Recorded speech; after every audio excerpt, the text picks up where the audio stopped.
Sometimes you have articles that get very long, but are organized around certain bullet points or headings. Instead of making your visitors scroll through screens of text, create a table of contents they can use to pick specific parts. In this video, we will use Joomla's page break feature to break a long article into smaller pieces. Let's go to the Article Manager, and here we have a list of all the articles in the system.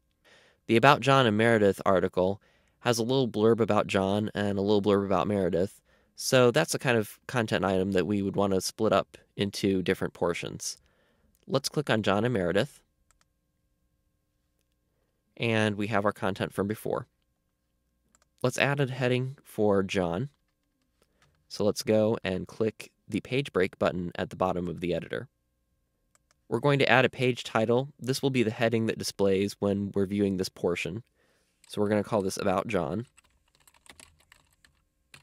And then we're going to add a table of contents alias. This is the title of the link that will appear on the page that people will click to get to this portion of the article. We're just going to say John.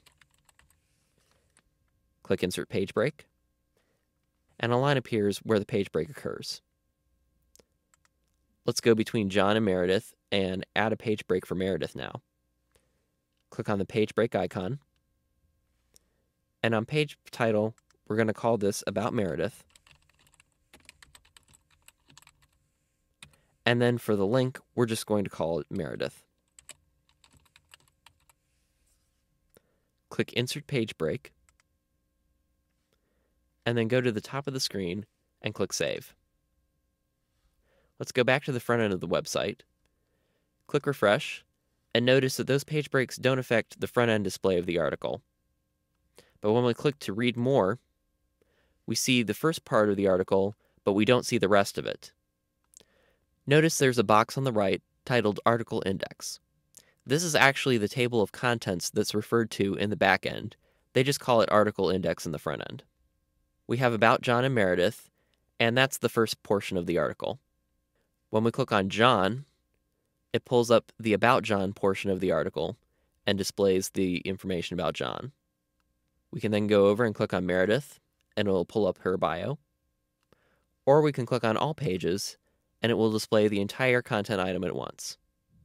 If we go back and click on John, you'll notice that at the bottom of the page, there are previous and next links. These links help us navigate through the different portions of the article without having to go over to the article index. The page break feature lets you break an article into several headings. Joomla automatically generates a table of contents, called Article Index in the front end, based on your breaks. When visitors view your article, they have the option of viewing one part at a time or reading everything in one screen.